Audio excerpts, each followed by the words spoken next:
सागर जी महाराज की, नवीन आचार प्रवर समय सागर जी महाराज की।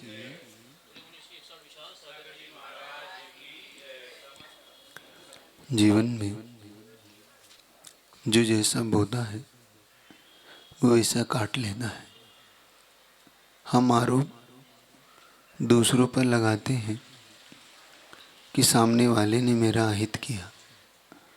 हम स्वयं को ही अगर थोड़ा सा देख ले तो हमारी ये आरोप लगाने की वृत्ति शायद छूट जाए और हम उससे बच जाएं जिसके कारण हमारा पतन हुआ है। कहते हैं जो दूसरे के लिए गड्ढा खोदता है वो स्वयं पहले उसमें गिरता है, क्योंकि दूसरे का हित चाहने वाले का हित कभी नहीं होता।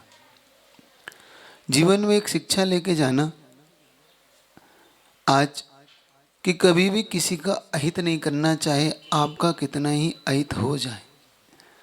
कभी भी आप किसी की बुरे नहीं सोचना, चाहे अपना कितना ही बुरा हो जाए, क्योंकि जो अपना हुआ है वो हमारे अपने कर्मों से हुआ है, दूसरा तो निमित्त मात्र है। लेकिन ये तय है कि हम अगर दूसरे का अहित करने जा रहे हैं तो अपने अहित की बीज हम खुद बो रहे हैं। तो खुद तय करें कि हमें करना क्या है। आरोप लगानों से बचे, कसाई को मंद मनाए। खुद कल हमने देखा जब हम तक पर्याय दृष्टि नहीं छूटती, जब तक हम पर्याय दृष्टि में जीते रहते हैं तब तक हम इस आरोप प्रत्यारोप की श्रृंखला में बने रहते। जैसे ही हमारी द्रव्य दृष्टि और जाती है वैसे वैसे हम अपनी आत्मा की उन्नति के कारणों को खोजने लग जाते हैं। आज आपके सामने चारुदत्त का एक नया प्रसंग ला रहा हूँ। कर भला तो हो भला और कर बुरा तो हो बुरा, समझने का यहाँ पर पुरुषार्थ करना।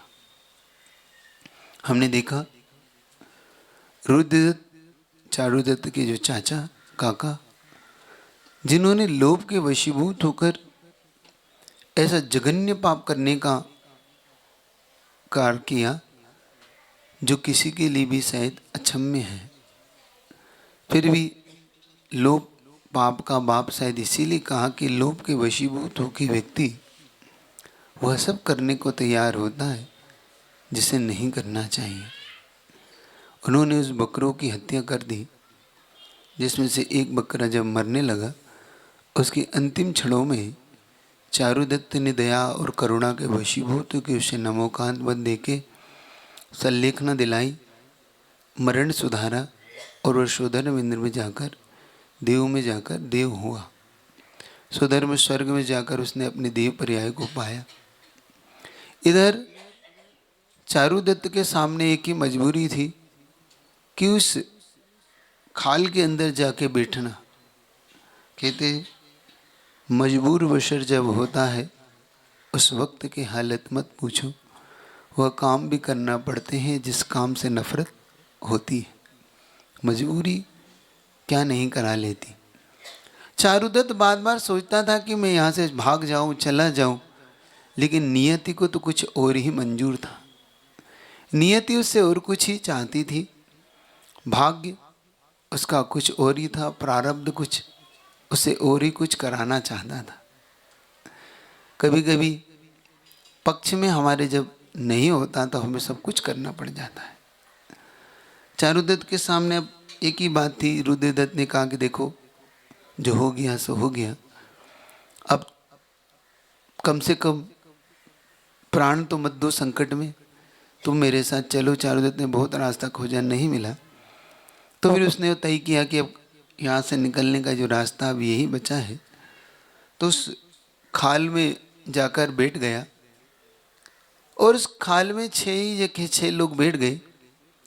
इसमें कहीं 2 मत भी मिलते हैं। चारुदत्त की कथा में ऐसा भी मिलता है कि इसमें चारुदत्त और चारुदत्त के काका रुद्रदत्त 2 ही पात्र हैं।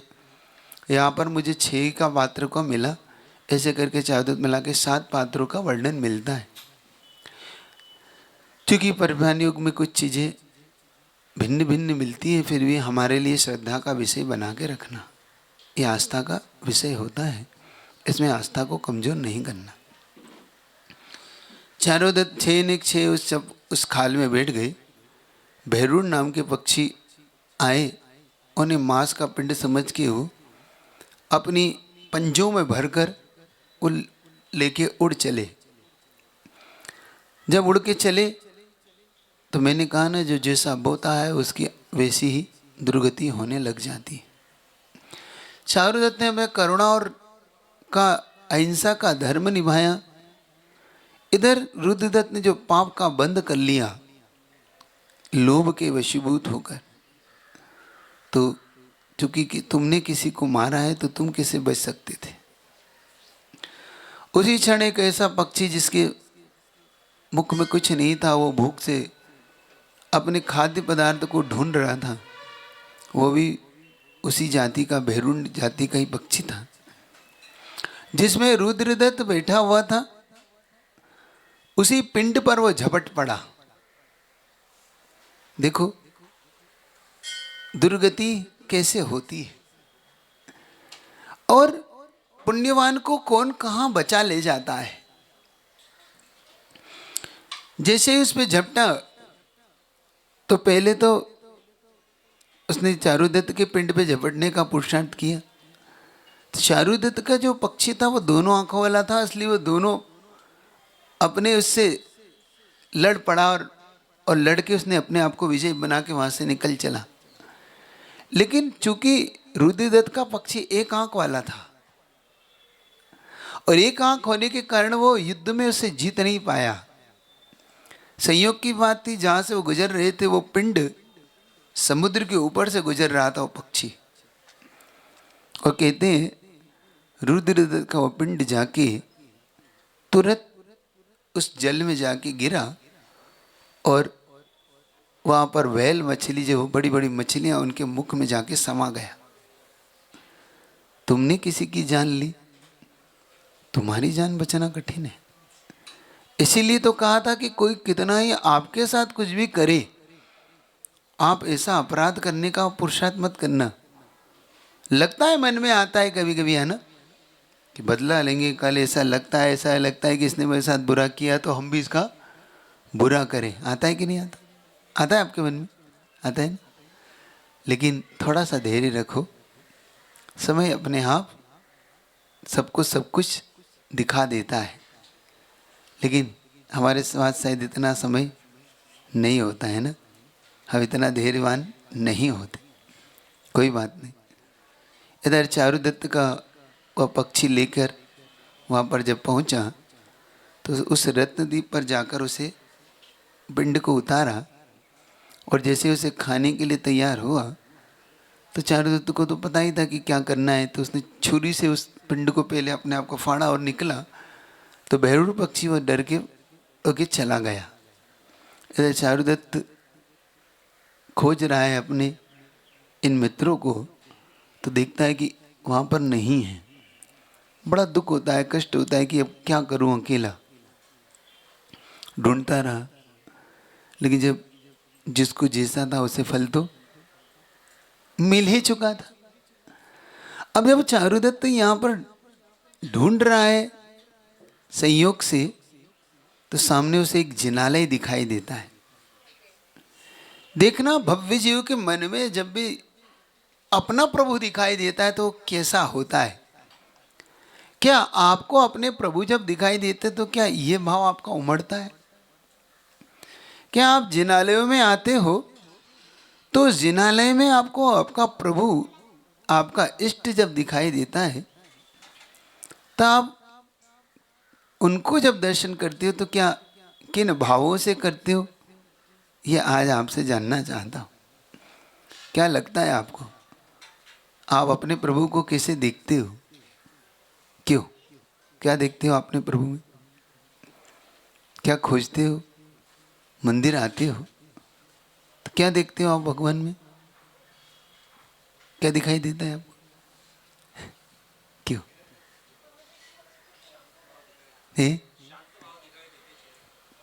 चेहरे पे शांत भाव दिखाई दे, और क्या दिखाई देता है आप सबको? एक मूर्ति के अलावा क्या है यहाँ पर? एक पाषाण की मूर्ति ही तो है, और क्या है इसके अलावा? क्यों? क्या है? क्या हमें वो प्रभु दिखाई देते हैं जैसा हमें देखना है? हमें क्या दिखते हैं? हमें अभी सोने की मूर्ति दिखती है, चांदी की दिखती है, पाषाण की दिखती है। हमें क्या दिखता है वास्तव में? क्या भगवान दिखते हैं कि मूर्ति दिखती है? क्या दिखता है? अबे मूर्ति दिखती है, भगवान नहीं दिखते ना। हमारा वो भगवान देखने का दृष्टिकोण ही नहीं है। हम जब तक इनमें मूर्ति देखेंगे हमें भगवान मिल ही नहीं सकते। हमें उन्हें वो खोजना है जो वास्तव में हम खोजने आए हैं। हम अभी सिर्फ बाहरी उससे ही प्रभावित होते हैं, है ना?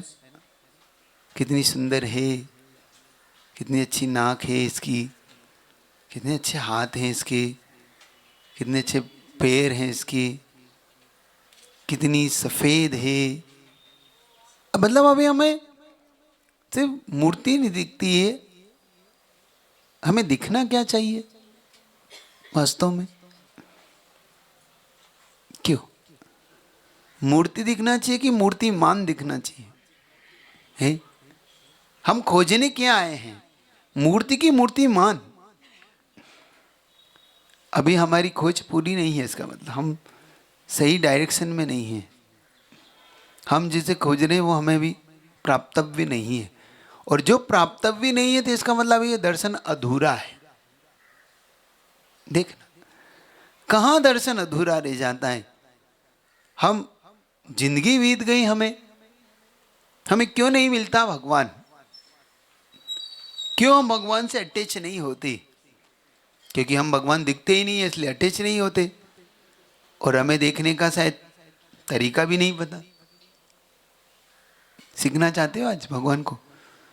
भगवान को देखने का तरीका क्यों चाहते हो कि नहीं चाहते हो?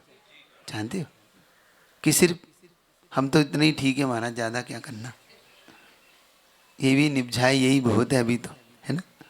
अभी तो मंदिर तक भी आ जाए, बाहर ही यही प्रतिमा ही देख ले, इतना ही बहुत है, मूर्तिमान तो बाद में। क्योंकि जब तक हम उस मूर्तिमान से कनेक्ट नहीं होंगे हम बाहर ही उलझ के रह जाएंगे। एक दिन आपसे कहा भी था ना कि क्यों आखिर एक जिनेतर कवि ने कहा कि पत्थर पूजे हरी मिले तो मैं पूजू पहाड़, ताते तो चाकी भली पीस खाए संसार। अगर पत्थर ही पूजने से भगवान मिल जाते तो फिर पहाड़ ही पूज लेता हूँ भैया, और नहीं मिल रहे तो फिर ये चक्की अच्छी है, कम से कम आटा तो पीस के लोगों का पेट भर रही है, इस पत्थर इससे पूज लो। क्यों पत्थर ही पूजना है तो फिर इस चक्की को पूजो ना, कम से कम लोगों का उपकार तो कर रही। वो तो कोई उपकार भी नहीं कर रहे जो आप। क्यों जल्दी बताओ, हंस के नहीं डालो भाई।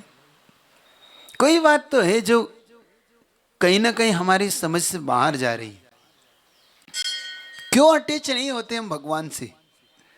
क्यों हमें भगवान में भगवान पूर्ति मान नहीं दिखता?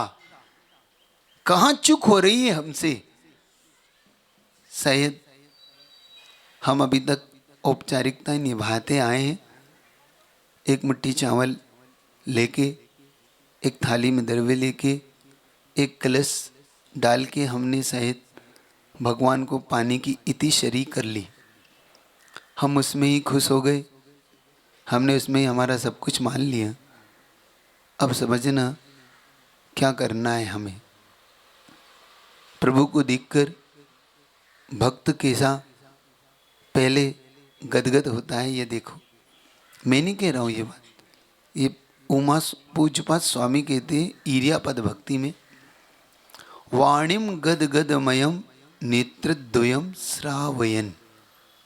हे प्रभु, आपको देखकर मेरी वाणी गदगद हो जाती है, मेरे नेत्रों में जल भर आता है, मेरे नेत्र सजल हो जाते हैं, आँखों में नेत्र से भर जाता है, मेरा कंठ गदगद होने लगता है, शब्द बोने हो जाते हैं, मन का कमल खिल जाता है, रोम रोम में हर्ष छा जाता है।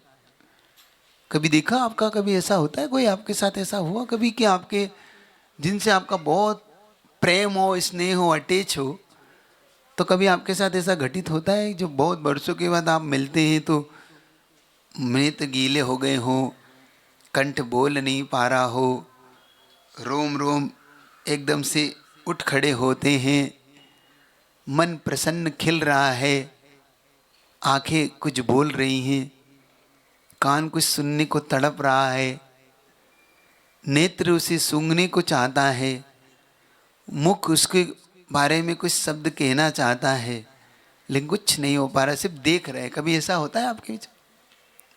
हुआ कभी ऐसा है? हुआ, घटित हुआ कभी? कभी ऐसा घटित हो तो समझना मोह में तो होता है, क्या प्रभु को लेकर ऐसे होता है? क्या भगवान को देखकर हमारा मन ऐसा प्रसन्न होता है? होता है कभी? कभी कभी होता है कि रोज होता है? शायद हम रोज रूटीन में आ गए इसलिए नहीं होता है ना। आचार्यों ने एक सूत्र भी दिया कि अति परिचितेषु अवज्ञा, ज्यादा परिचित होने से भी अनादर भाव आ जाता है। एक बात, दो चीज कह रहा हूं मैं अलग अलग। एक बात ये कह रहा हूं कि उन्हें देखकर गदगद भाव आना चाहिए, और एक तरफ आचार्य कह रहे हैं कि अति परिचित सो अवज्ञा। भगवान क्या करे? इसका मतलब ये कि हमारा मन शायद कुंडलपुर जाए तो हमारा मन प्रसन्न हो जाए, महावीर जी जाए तो हम प्रसन्न हो जाएं, यहाँ के कोई बड़े बाबा पैठन चले जाएं, कश्मीर चले जाएं तो शायद हमारा मन प्रसन्न हो जाए, शिखर जी जाएं तो हम प्रसन्न मन हो जाता है, बाहुबली जाएं तो हमारा मन प्रसन्न हो जाता है। क्यों होता है ना?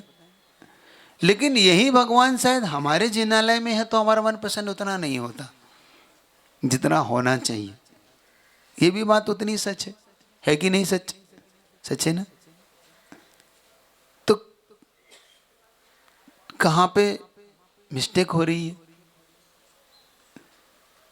मिस्टेक यहां हो रही है, हम उसमें वो खोज ही नहीं पा रहे हैं जो हम उसमें खोज रहे हैं, है ना। इसीलिए शायद उन्हें देखकर जितना आनंद आ रहा है हमें अपने प्रभु में उतना आनंद नहीं आ रहा, और जिस पल हमें उतना आनंद हमारे प्रभु में आने लगे ना, तो मैं मानता हूं ये जिनालय तुम्हारा वही अतिशय क्षेत्र हो जाएगा जिस अति क्षेत्र पे तुम गए थे जाके आनंद लेते हो। ये जिनालय भी वही अतिशय करने लगेगा। क्यों नहीं करते तुम्हारे भगवान तुम्हारे साथ अतिशय? क्यों नहीं घटित होता? क्योंकि हमारी मान्यता में फर्क आ गया, और जब मान्यता में फर्क आ जाता है ना तो उसके रिजल्ट में भी फर्क आता है। इसीलिए इनमें जरा वो देखने का पुरुषार्थ करो। अभी भगवान दिखते नहीं, मन गदगद होता नहीं, तो जब इनके पास आया करो तो मन गदगद किया करो, प्रफुल्लित हुआ करो। कैसे? वो बताता हूं चारुदत्त की घटना से।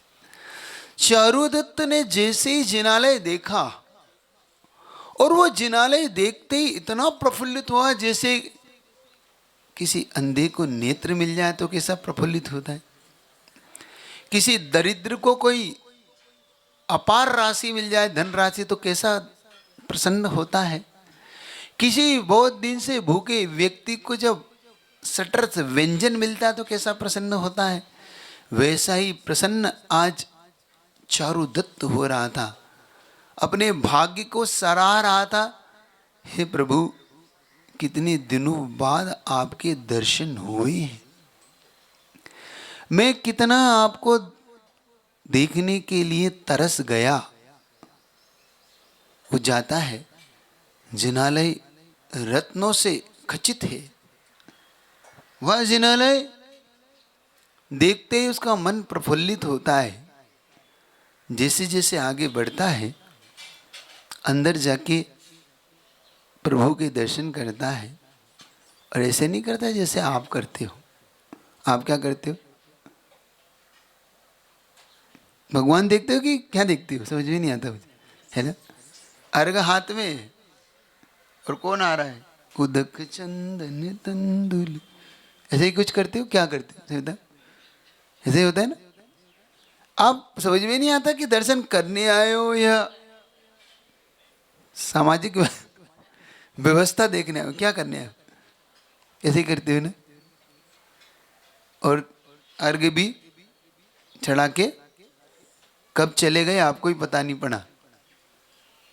बहुत से लोग तो, मतलब मैंने नहीं देखा, मैं तो आपसे अनुभव पूछ रहा हूँ, मुझे तो अनुभव भी क्योंकि मुझे तो गुरुजी ने एक ही बात कही थी कि भाई जब भगवान देखो तो भगवान दिखे, आपके और भगवान के बीच में कोई ना आए। बस समझ लेना, जिस क्षण हमारे और भगवान के बीच में तीसरा ना आए, ना घर आए, ना पत्नी आए, ना बच्चे आए, ना ऑफिस का टेंशन आए, ना बिजनेस की कोई समस्या आए, हम और प्रभु हो, चाहे हम 5 मिनट के लिए हो, लेकिन हो हम और प्रभु एकांत में मिल ले बस। अब महाराज एकांत तो मिलते ही नहीं मुझे। एकांत जरूरी नहीं कि भीड़ में भी आदमी एकांत को एहसास कर सकता है और एकांत में भी भीड़ कर सकता है। डिपेंड करता है।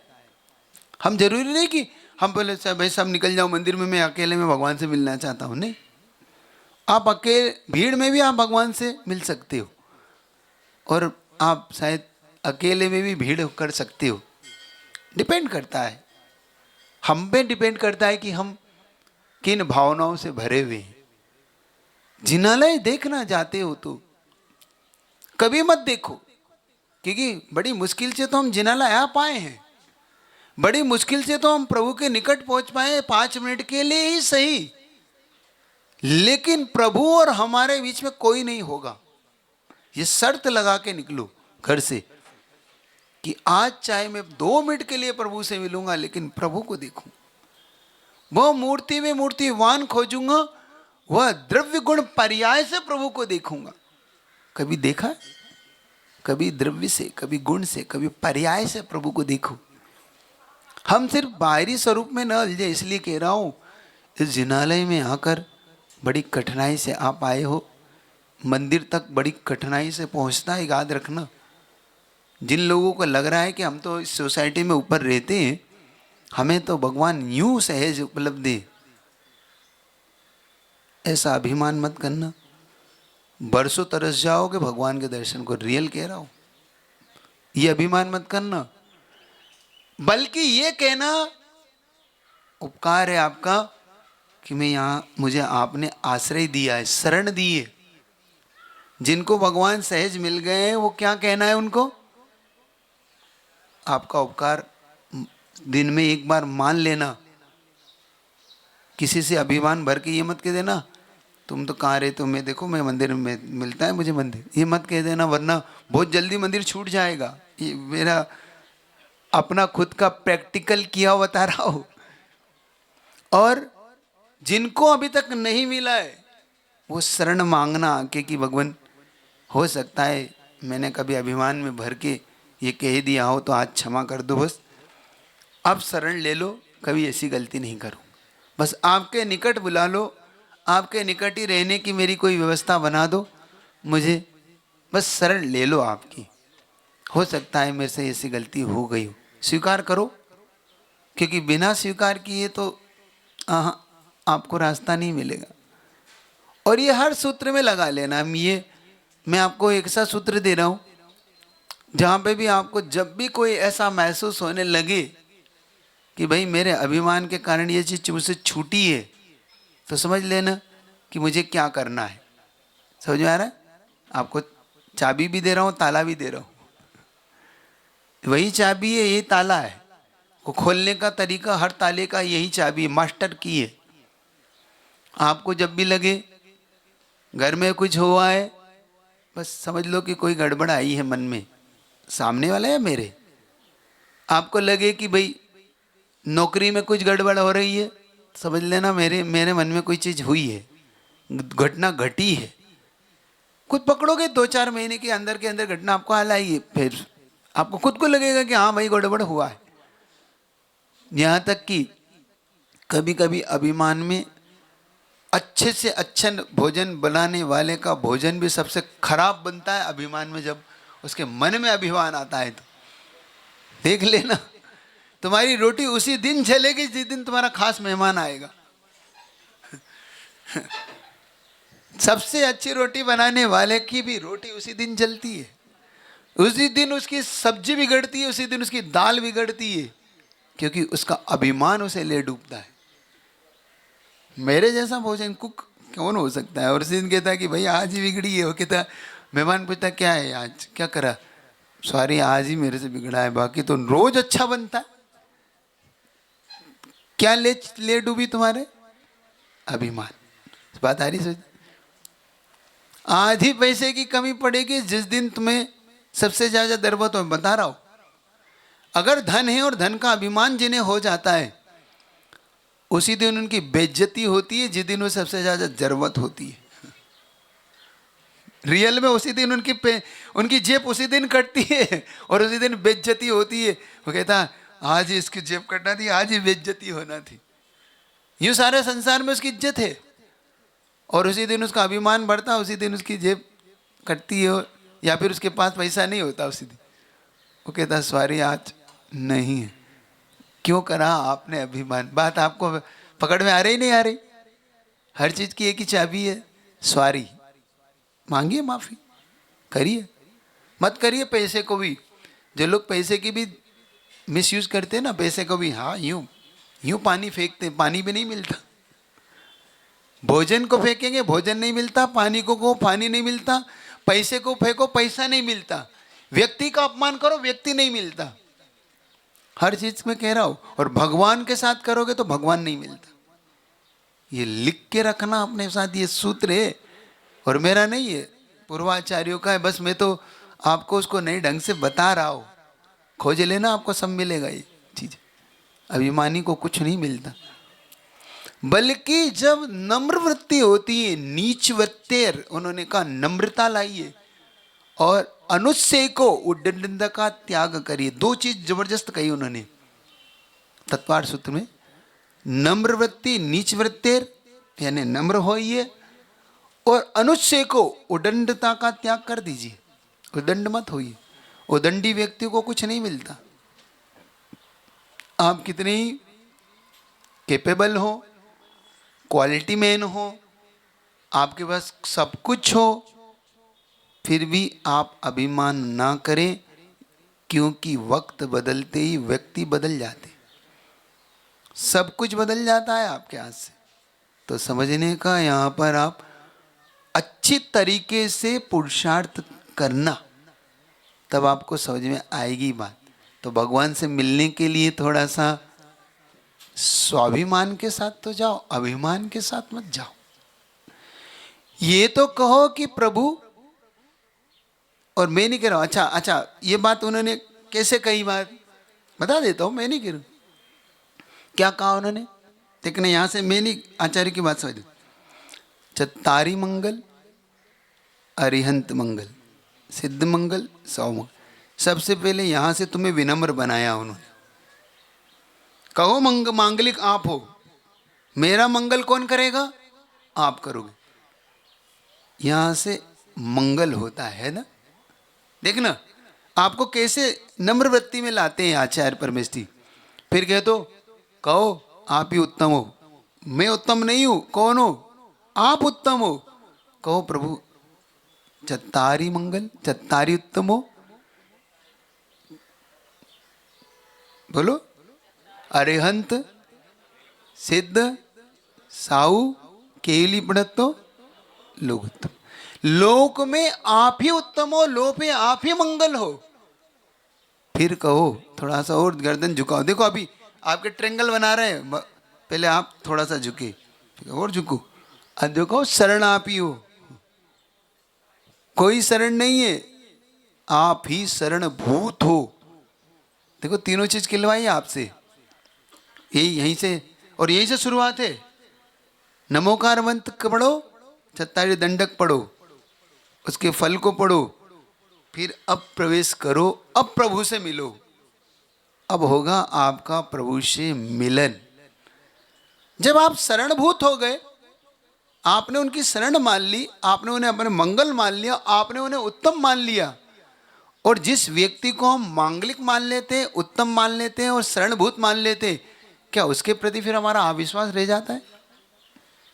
क्या उसके प्रति फिर हम कुछ विचार करते हैं? क्यों? बात समझ में आ रही है आपको मैं क्या कहना चाह रहा हूं? आप प्रभु को कैसे पाओगे? जब ये तीन चीज मान लोगे, तब प्रभु आपको मिलने का रास्ता खुलता है। ये रास्ता है, अभी कुछ नहीं हो रहा आपका, ये रास्ता है आपको प्रभु तक पाने का। मतलब हमें जब भी नमोकार मंत्र पढ़ो, 47 दंडक पढ़ो, तो समझ लो कि मन में क्या लाना है आपको। समझ आ रही बातें यार? और ये रियल है। जो मंगल चाहता है अपने जीवन में,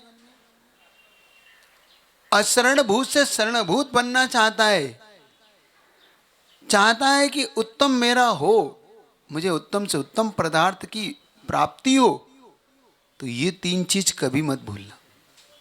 बस यही कार्य चारुदत्त ने किया। जब जिनालय में जाके उसने प्रभु के दर्शन किए, और प्रभु के दर्शन करके जब वो इस तरीके की भावनी करने लगा, और प्रभु पतित पावन, क्योंकि कुछ लोग ये बड़ी गलती कर जाते हैं कि मैं तो हूं प्रभु के समान, वहां मिस्टेक होती है, वहां तुम्हारी फिर कोई दिक्कत आ जाती है। क्योंकि तुम्हारी गलती क्या हो गई? तुम्हें पहले क्या मानना है अपने आप को? पतित की पावन। तुम में और मुझ में तो कोई अंतर है ये मानना है? कुछ लोग ये मान के चलते हैं हम में और प्रभु में कोई अंतर नहीं, हम तो प्रभु और मैं एक हूं, बस समझ लो अब कुछ नहीं हो सकता। क्योंकि तुम तो एक हो। अब भगवान कहते हैं, आंख मिच लेता है, जब एक हो तो भैया तू भी आ जा बेदी में बैठ जा, मैं बेदी में बैठा, तू बेदी में बैठ जा, और क्या कर सकता हूं तेरे लिए? क्यों? बराबर में जब होते हैं, जब आप जॉब करते हैं तो एक मैनेजर दूसरे मैनेजर से मिलता है तो बराबर की सीट देता है ना, कि ऊंची नीची देता है? जब एक ही पोस्ट पे एक जैसी है तो एक जैसी है, उसके सब तो एक जैसा उसको सीट मिलती है ना। अब तुमने भगवान को कह दिया कि मैं भगवान एक हूं, तो अब सीट की एक जैसी होना चाहिए फिर? क्यों नहीं? भक्त और भगवान की सीट में डिफरेंट होता है। जैसे बॉस और एम्प्लॉय की सीट में डिफरेंट होता है। बॉस बॉस होता है, एम्प्लॉय एम्प्लॉय होता है। वो बॉस बन सकता है, एम्प्लॉय अलग बात है, लेकिन उसे अभी बड़ा रास्ता तय करना है जो बॉस बन चुके। तो फिर क्या बोलना है? हाँ एक मिनट, हाँ माइक देना। तो उसको समझना, हाँ जिसके मन में जो जिज्ञासा पूछो। हाँ क्या? नमोस्तु महाराज। सोहम सोहम फिर क्या है ये? सोहम बोलने का आशय कुछ और ही है। हे प्रभु, आपके जैसा मैं बनना चाहता हूं, हो नहीं। सोहम, मैं आपके जैसा बनना चाहता हूं नहीं। अब उस सोहम के द्वारा हम इस मान्यता से ला रहे। अब जैसे कभी आप कहते ना कि बॉस मैं आपके जैसा बनना चाहता, कोई ट्रिक दो ना। मांगते कि नहीं? कभी बॉस से नहीं मांगते कि बॉस आपके जैसा मैं कब बनूंगा? प्रभु से भी यही हम कह रहे हैं कि प्रभु सोहम, मैं आपके जैसा कब, वाई, क्यों नहीं हूं? तब प्रश्न का उत्तर मिलेगा। अगर हूं तो फिर तो गड़बड़ हो जाएगा। हूं नहीं, वैसा बनना चाहता हूं। जैसे मैंने एक बार आपसे कहा था कि आप अपने बेटे को बड़े प्रेम से कहते हो, बेटा तू तो मेरा राजा बेटा है, तू तो डॉक्टर है ना, डॉक्टर बनाना चाहते थे आप, तू तो मेरा बेटा, देखो मेरा बेटा डॉक्टर है। अब डॉक्टर है क्या? वो नहीं है। ऐसी माँ जिनवाणी हम कह रही सो हम, बेटा तू तो भगवान जैसा है लेकिन भगवान नहीं है कि नहीं। ये बात रियल, इसको हम अच्छी तरह समझे। मतलब कोई कमेंट्स करने का मेरा किसी को कोई भाव नहीं, ना कोई कमेंट से ले इसको, लेकिन इसको आग्रह छोड़ के इस बात को समझे। तो उसको बेटे को आप वैसे रास्ता दिखाते हो, फिर उसको स्कूल में भर्ती करते हो, फिर वो पढ़ाई करता है। पढ़ाई करने के बाद एक समय ऐसा आता है उसके जीवन में कि वो डॉक्टर बन जाता है। तब आप कहते हो कि हाँ आज बना है मेरा डॉक्टर बेटा। ऐसे ही भगवान को देखकर हम भगवान बनने आते हैं, ये बात सच है। क्योंकि हम वंदे तद्गुण लब्धे, हम उनकी गुणों की प्राप्ति के लिए ही आज जिनालय आ रहे हैं। लेकिन हम अभी उन गुणों से भरे नहीं, तभी तो हम आराध्य आराधक भाव से जुड़ पाएंगे।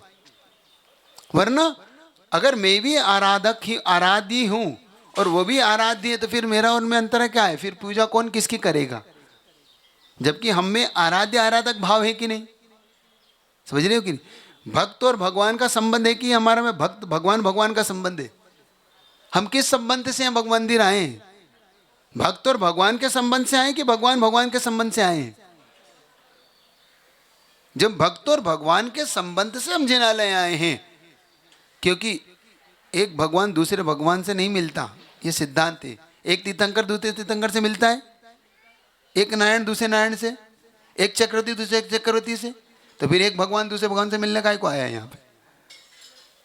जब तुम भी भगवान हो और वो भी भगवान है, तो समझो भक्त बनकर आओ जिनालय में। तो फिर तुम्हें क्या बोलना होगा? प्रभु पतित पावन में अपावन चरण आयो शरण जी। ये पंक्ति बोलिए सबसे पहले। पतित मानिए तभी तो पावन बनोगे। हम पहले से ही पावन है। अब नहाने को क्या नहलाना, पीसे को क्या पीसना? आटा पीसने जाते हो, गेहूं पीसने जाते हो? तुम लोग क्या करने जाते हो? आपकी उत्तर दे रहा हूं। हम एक्चुअली में गेहूं पिसाने जाते हैं, लेकिन हम लोक व्यवहार में क्या बोलते हैं? आटा पिसाने जाते हैं। वास्तव में भगवान की भक्ति करने जाते हैं, लेकिन लोक व्यवहार में क्या बोलते हैं? सोहम। बात समझ में आई? हम आटा पिसाने जाते हैं, लेकिन पिसाने गेहूं जाते, लेकिन हम कहते क्या है? आटा पीसने जाते। ठीक है कि नहीं? अच्छा, रोटी बनाते हो कि लोई से रोटी बनती है? बोलते क्या हो? बोलते रोटी बना रहा हूं, लेकिन वो रोटी नहीं है। रोटी बनती बनने के बाद। लोक व्यवहार कुछ और ही है ना? बहुत बार होता है ना? तो इसको समझने का पुरुषार्थ करना, ऐसा ही कुछ लोक व्यवहार में कहा जाता है। मां जिनवाणी ने जो कहा है उसे हम समझे, हम बिल्कुल भ्रामक ना हो, बिल्कुल क्लियर है। लेकिन कहीं कहीं हमारी युक्ति लगाने में, हमारी समझ में कहीं शायद अंतर आ जाता है। इसी कारण से हम जिनवाणी के उस भाव को नहीं पकड़ पाते। इसीलिए क्या गुरुवेण, इसीलिए शायद आचार्यों ने कहा गुरु के मुख से सुनो, वही तुम्हें सही दर्शन और सही मार्ग देंगे। हर किसी के मुख से भी जिनवाणी इसीलिए नहीं सुनना चाहिए। रियल कह रहा हूं मैं। गुज गुरुदेव ने स्पष्ट हम लोगों से कहा था, वक्त्रया वक्तारा। सर्वार सिद्धिकार के तो 3 ही वक्ता हैं, परम अरहंत देव, गणधर देव और उनके परंपरा में आए हुए ऋषि मुनि। वही इसके वक्ता रहा है, वही इसके, वरना कोई भी इसके वक्ता को कहने वाला नहीं है। फिर महाराज विद्वानों का क्या करें? मैंने स्पष्ट पहले भी कहा था, अभी भी कह रहा हूं, विद्वान वही हमारे लिए है जो गुरु भक्त हो। जो विद्वान गुरु भक्त भी नहीं है, उसकी बात भी हमें सुनने से पहले 1000 बार सोचना है। क्योंकि जिसका पास अपना गुरु ही नहीं है, और गुरु वीतरागी ही होता है, ये भी अच्छी तरह समझ लेना।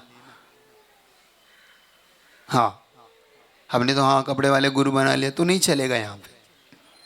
क्योंकि गुरु का स्पष्ट विषयाशा वसाती तु निरारंभो परिग्रह ज्ञान ध्यान तपो रक्त तपस्वी सा प्रशस्यते।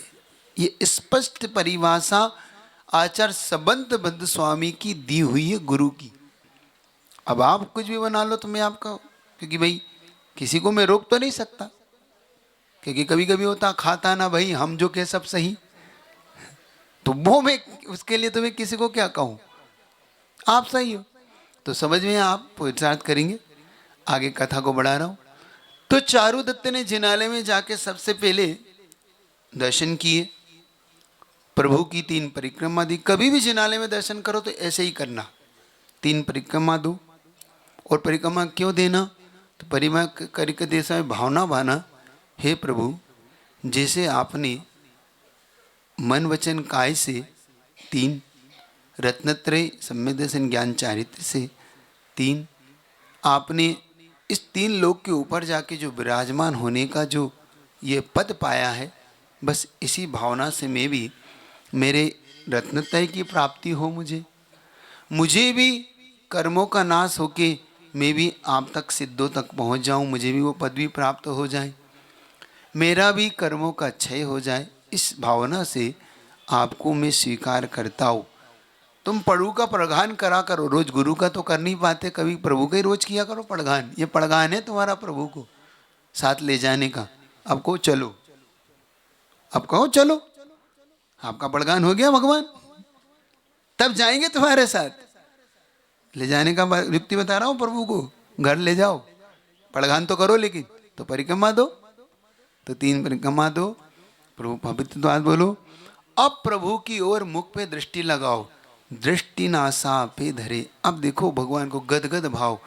अब जितना गदगद भाव आएगा, आंखों में से आंसू भी आ जाए तो आने दो। आज मिलन तो ऐसा ही होता है, जब दुर्लभ चीज मिलती है तो उसके प्रति हर्ष उमड़ता है, भव्य जीव का हर्ष उमड़ता है, सम्यक दृष्टि के नेत्र सजल होते हैं, मन पवित्र होता है, धन्य धन्य मानता है। कभी कभी आप कभी धन्य मानते हो अपने आप को भगवान को देख के, धन्य घड़ी धन्य भाग्य मेरो प्रभु जी को दर्श लयो।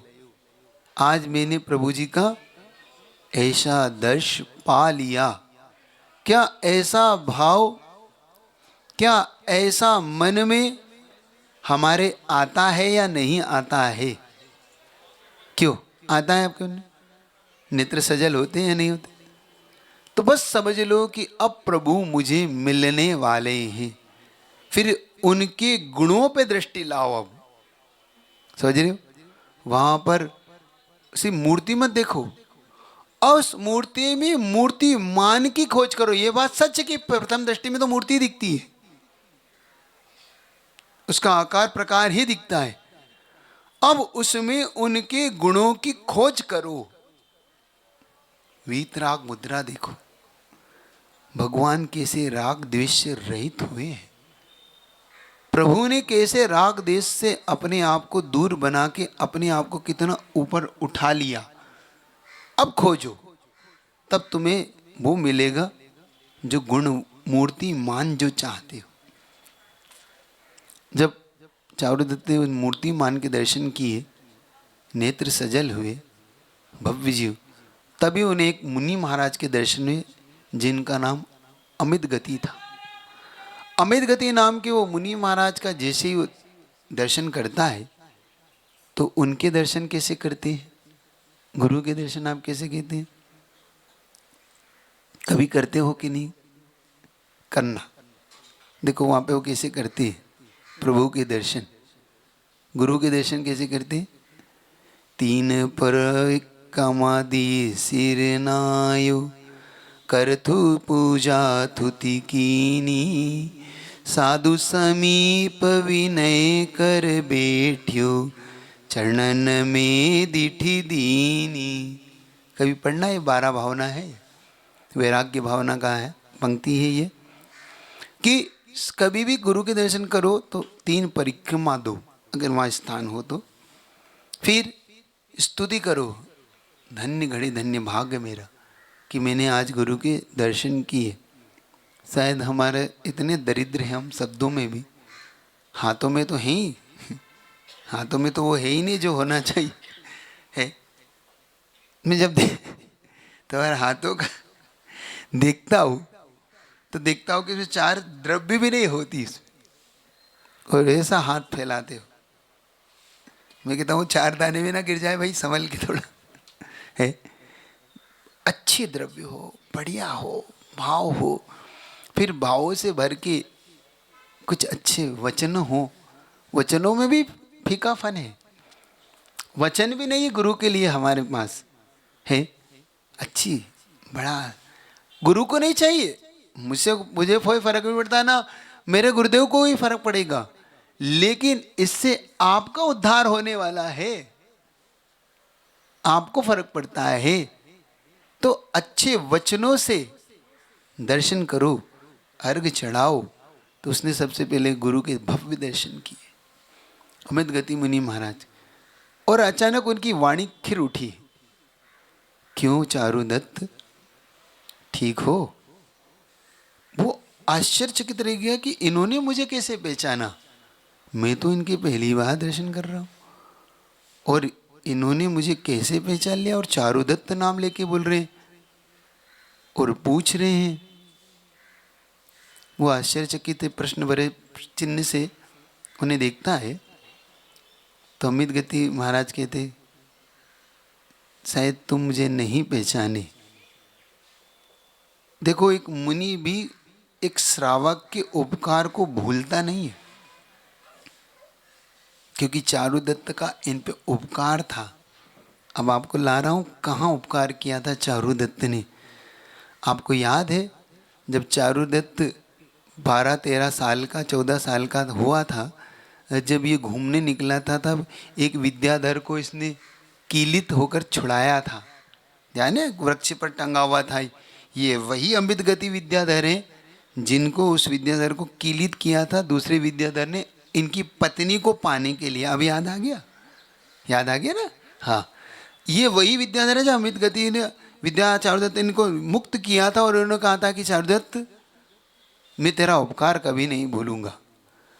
अब जब ये मुनि बन गए, इनके पिता ने इनको सिंहासन दे दिया, लेकिन यथा योग्य अवसर पर इन्हें वैराग्य हो आया और ये मुनि बन गए, और इन्हें रिद्धि की प्राप्ति हुई, और आज ये उस वहाँ पर विराजमान है।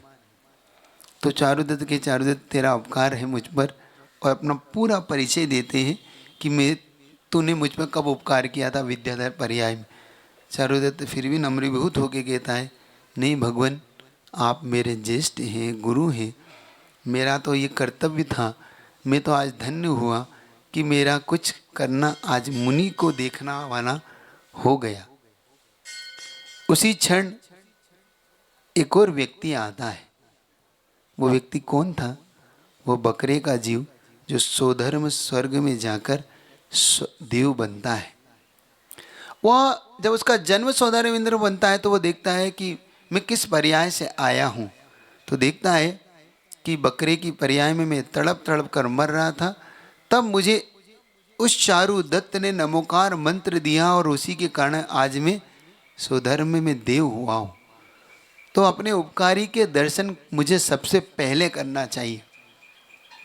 तो वो वहाँ से सीधा उतर के चारुदत्त के पास आता है, और वहीं मुनि महाराज बैठे, वहीं अरिहंत प्रभु की जिन बिंब है, और वहीं पर चारुदत्त है। सबसे पहले देव जाके चारुदत्त के चरणों में झुकता है, और जैसे वो झुकता है तो वहाँ पर गदगद भाव होता है।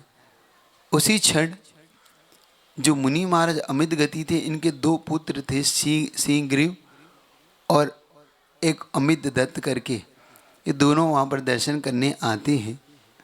तो देखते हैं कि ये देव कर क्या रहा है। मुनि महाराज को नमोस्तु नहीं कर रहा, भगवान को नमोस्तु नहीं कर रहा, और एक श्रावक को नमोस्तु कर रहा है।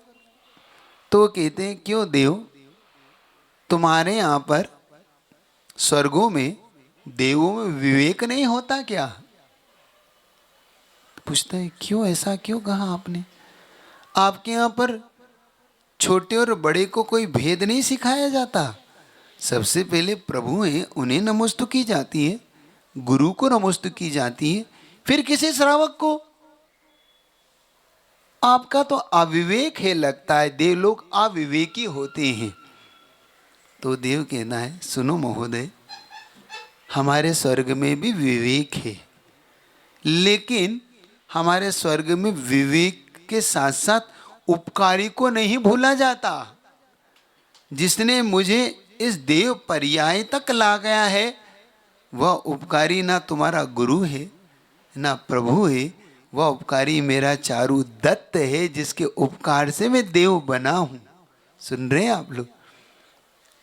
कब किसका उपकारी कब बड़ा हो जाता है, तब वो झुकता है, कहता है मैं भूला नहीं हूं, प्रभु को भी नहीं भूला हूं, लेकिन सर्वप्रथम आज मेरे पे जो आज इस पर्याय निम्न जघन्य पर्याय से मुझे उठा के जो आज देव पर्याय में लाया है, ये चारुदत्ती तो है।